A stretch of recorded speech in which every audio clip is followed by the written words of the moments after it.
So in this video, this is for the mobile home park buyers out there that are trying to get more deals from brokers, and you're wondering why no brokers ever send you off-market deals, or why they never send it to you first, or it's always shopped around by the time to come to you.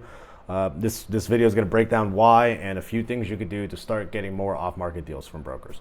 So very first misconception that I want to talk about is building a relationship with a broker literally does nothing. A lot of people say network with brokers, go talk to brokers and see if they can send you off-market deals. Me as a broker, I'm just going to use that as an example. I do not need you as a buyer for good deals.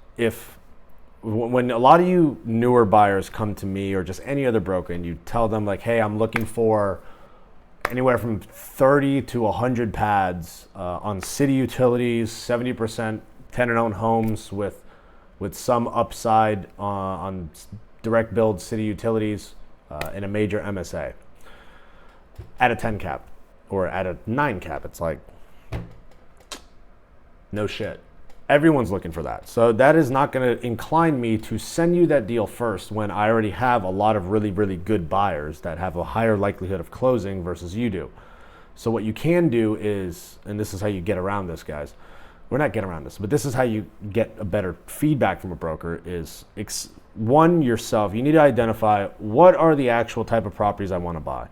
What is the actual physical occupancy? What is the actual areas? What are the specific regions? What's the specific asset type? Is it like a value add deal? Is it going to be infill type deal? Is it going to be a lot of old vacant park homes that you're okay with rehabbing?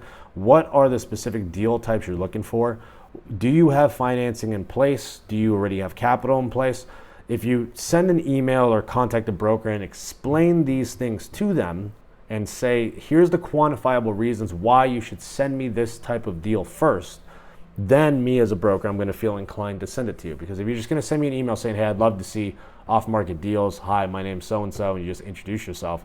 Send me your best off-market deals when I have my best buyers that, one, have the highest likelihood of closing, and two, I've done deals with in the past. Obviously, I'm going to go to them first because they have quantifiable reasons why I should go to them and get a check. Because ultimately, we're all driven to try and get higher commissions. Like I try and maximize sellers' values to if they list it with me so they can make the most money.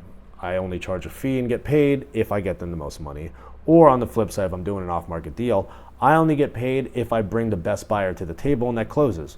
So when I have an off-market deal, I'm looking for the best buyer possible for that property, which means I need to know quantifiable reasons why you're the best buyer to go to. And sometimes you are not the best buyer in a lot of cases. And this is why I always say, if you are new or if you're a newer buyer or a smaller buyer, networking with brokers really is a waste of time, because good brokers that specialize in mobile home parks are not going around shopping deals and need a buyer. Like let me give you an example. In Charlotte, North Carolina, if I find a 50-unit park for sale at a ridiculous price or a great price, whatever, there's really 3 guys around Charlotte, North Carolina that I'm going to go to. And it's not because favoritism, like I like them more than you or anyone else, but it's because those 3 guys could probably pay the highest price, have the strongest likelihood of closing, have the most money to do it, and just the highest probability that, hey, if I go to one of these 3 guys first, I'm going to get that deal closed for sure, and I'm going to get paid, and they're going to get a great deal.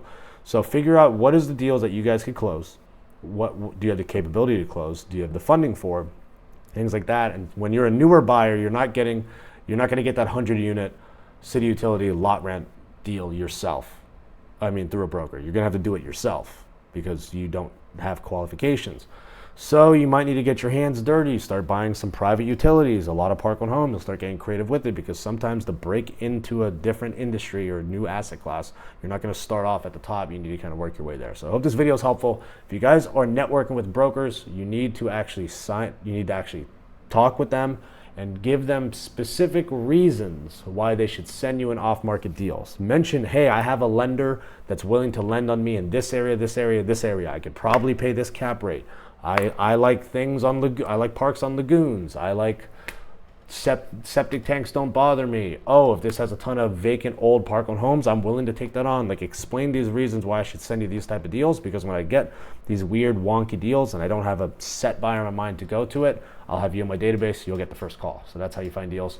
through brokers. Hope this was helpful. If you guys want to join my buyers list, mhpvalue.com/buyers, or you can just click it at the bottom of this email if you're on my email blasts. And yeah, thank you guys for watching. See you guys on the next email blast, YouTube video, mhpvalue.com. Get your free evaluation.